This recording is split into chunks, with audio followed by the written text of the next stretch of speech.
కేవలం డబ్బుల కోసమే. ఇది మల్లన్న దగ్గర పనిచేసి బయటికి వచ్చిన వాళ్ళని అడిగితే తెలుస్తుంది మీకు.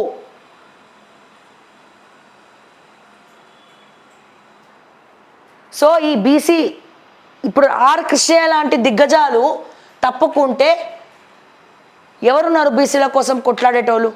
మల్లన్న కాకుండా, నేను చెప్పేది మల్లన్న కాకుండా, ఇది ఆలోచించండి దయచేసి.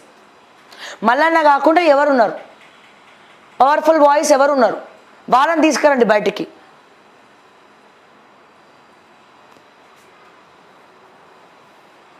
అండ్ ఆర్ కృష్ణయ్య గారు తప్పుకుంటే ఇంకా చాలా ఘోరాలు జరుగుతాయి. సో నా అభిప్రాయం ఏంటంటే ఇటువంటి ప్రజల కోసం కొట్లాడే వాళ్ళు జనాల మధ్యలోనే ఉండాలి. బీసీల కోసమన్నా ఉండాలి మీరు.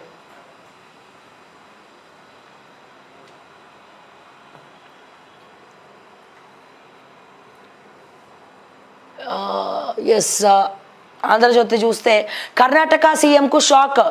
ముడా స్కామ్లో సిద్ధరామయ్య ప్రాసిక్యూషన్, రాష్ట్ర హైకోర్టు ఓకే. గవర్నర్ అనుమతిని సవాల్ చేస్తూ ముఖ్యమంత్రి వేసిన పిటిషన్ కొట్టివేత. సిద్ధు రాజీనామాకు బీజేపీ డిమాండ్. నేడు కాంగ్రెస్ శాసనసభాపక్ష సమావేశం. హైకోర్టు తీర్పుపై సుప్రీం సవాల్. సిద్ధరామయ్య పక్కకి తప్పుకునే ప్రయత్నాలు జరుగుతున్నాయి. ఇది అందరికీ తెలుసు. కర్ణాటకలో ఏ రకంగానైతే సిద్ధరామయ్య రాజీనామా చేయాలని డిమాండ్ వచ్చిందో, మిగతా పార్టీ నాయకులే సిద్ధరామయ్య ముఖ్యమంత్రిగా ఉండొద్దని చెప్తున్నారో, తెలంగాణలో కూడా ముందు లోకల్ బాడీ ఎలక్షన్స్లో రాసి పెట్టుకోండి, రేవంత్ రెడ్డి రాజీనామా చేయాలన్న డిమాండ్ వస్తుంది. కాంగ్రెస్ వాళ్ళే గొడవ కూర్చుంటారు. రేవంత్ రెడ్డి ముఖ్యమంత్రి పదవిని మార్చే ప్రయత్నం జరుగుతుంది. ఇది రాసి పెట్టుకోండి. ఇదే గనక జరిగితే రేవంత్ రెడ్డి వెనకాల చేస్తున్నటువంటి సెటిల్మెంట్లు, మాదాపూర్లో రేవంత్ రెడ్డి అన్నదమ్ములు చేసినటువంటి సెటిల్మెంట్లే ప్రధానమైనటువంటి కారణమవుతుంది. తస్మాత్ జాగ్రత్త అని మరొకసారి చెప్తున్నా. కర్ణాటకలో ఏ రకంగానైతే జరుగుతుందో తెలంగాణలో కూడా ముందు అది జరుగుతుంది. జరిగే అవకాశాలు చాలా కనబడుతున్నాయి. ఖచ్చితంగా జరుగుతుంది నేను చెప్పా, కానీ అవకాశాలు అయితే కనబడుతున్నాయి. అటువైపు గాలులు వీస్తున్నాయి, దానికి పునాదులు వేస్తూ ఉన్నారు. ఇది తెలుసుకోండి దయచేసి. ఎన్ఆర్ఐ కోటా ఓ మోసం. డబ్బులు దండుకునే ఎత్తుగడ. సుప్రీంకోర్టు వైద్య కళాశాలలో ప్రవేశాలపై పంజాబ్ ప్రభుత్వం జారీ చేసిన నోటిఫికేషన్ కొట్టివేత. రేవంత్ రెడ్డి కోర్టుకు రండి, వచ్చే నెల 16న ఖచ్చితంగా రావాలి. ఇతర నిందితులు కూడా. ఓటుకు నోటు కేసులో Nampally sessions court. Nampally station కాడ రాజాలింగ మా రేవంత్ అన్న రాబోతుండు శివ శంభులింగ. సో మొత్తానికి చాలా రోజుల తర్వాత మొన్నటి వరకు ఈ ఓటుకు నోటు కేసు తెరపైకి వచ్చింది. బ్యాక్ ఎండ్లో దీన్ని బయటికి రాకుండా చేసినారు. ఖచ్చితంగా ముఖ్యమంత్రి అయినా ఎవరైనా ఓటుకు నోటు దొంగ ఎవరు? అనుముల రేవంత్ రెడ్డి. అనుముల రేవంత్ రెడ్డి అనే నేను ఈరోజు పాట పాడుకుంటా నాంపల్లి కోర్టుకి పోవాల్సిందే. ఏ రోజు? 16వ తారీఖున వచ్చే నెల 16వ తారీఖున ఖచ్చితంగా రేవంత్ రెడ్డి గారు కోర్టుకు హాజరవ్వాల్సిందే అని నేను చెప్పట్లే, కోర్టు చెప్తుంది. రేవంత్ రెడ్డి కోర్టుకు రండి, వచ్చే నెల 16న ఖచ్చితంగా రావాలా. ఇతర నిందితులు కూడా.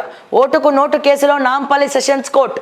ఓటుకు నోటు ఈడీ కేసులో నిందితులందరూ కూడా తదుపరి విచారణకు తప్పనిసరిగా హాజరు కావాలని నాంపల్లి మెట్రోపాలిటన్ సెషన్స్ కోర్టు ఆదేశించింది. మంగళవారం ఈ కేసు విచారణకు జెరూసలేం మత్తయ్య మినహా మిగిలిన వారెవ్వరు కూడా రావద్దు, అంటే రేవంత్ రెడ్డితో సహా వీళ్ళందరూ రావాలని చెప్పి కూడా కోర్టు చెప్తా ఉంది. ఒక పక్క కర్ణాటకలో సిద్ధరామయ్య రాజీనామా చేయాలి అని డిమాండు, మరోపక్క తెర వెనుక ఓటుకు నోటు కేసు. ఇప్పుడే ఎందుకు చక్కర్లు కొడుతుంది? ఇది ఎక్కడి వరకు డ్రాగ్ అవుతుంది?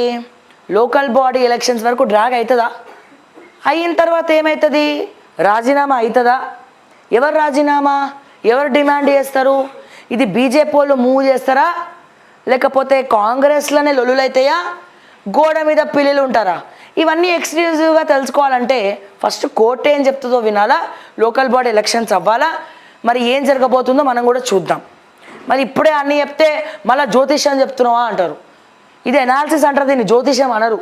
జరగచ్చు, జరగకపోవచ్చు. ఖచ్చితంగా ఓటుకు నోటు దొంగ ఎవరు అంటే తెలంగాణలో ఎవరండి అని చెప్తారు.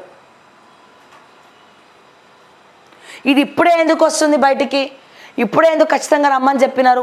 బ్యాక్ ఎండ్లో ఎవరున్నారు, ఎవరెవరిని మేనేజ్ చేస్తున్నారు, ఎవరెవరిని మ్యానిపులేట్ చేస్తున్నారు? లోకల్ బాడీ అయిన తర్వాత అయ్యే వరకు కాంగ్రెస్ వెయిట్ చేస్తుందా? ఒకవేళ అయిన తర్వాత పరిస్థితులు ఏంది? ఢిల్లీలో పెద్దలు సైలెంట్గా ఎందుకున్నారు? కేసీ వేణుగోపాల్ ఎవరికి మద్దతు ఇస్తున్నారు? సోనియా గాంధీ సైలెంట్గా ఎందుకుంది? రాహుల్ గాంధీ ఎందుకు తెలంగాణకు వస్తలే? ప్రియాంక గాంధీ ఎందుకు వస్తలే? ఇవన్నీ మాట్లాడితే ప్రత్యేకమైనటువంటి స్టోరీ చేయాల్సిందే, లాభం లేదు. నెక్స్ట్,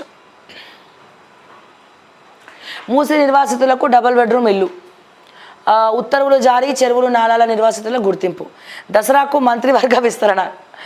దసరా అయిపోయాక మళ్ళీ దీపావళి అంటారు, దీపావళి అయిపోయిన తర్వాత మళ్ళీ న్యూ ఇయర్ అంటారు.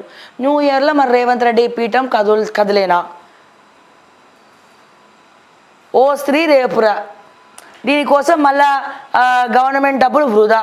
హైదరాబాద్ గల్లీ టు మాటిమాటికి ఢిల్లీ, హైదరాబాద్ గల్లీ టు మాటిమాటికి ఢిల్లీ, ఓవర్ టు ఢిల్లీ. ఇక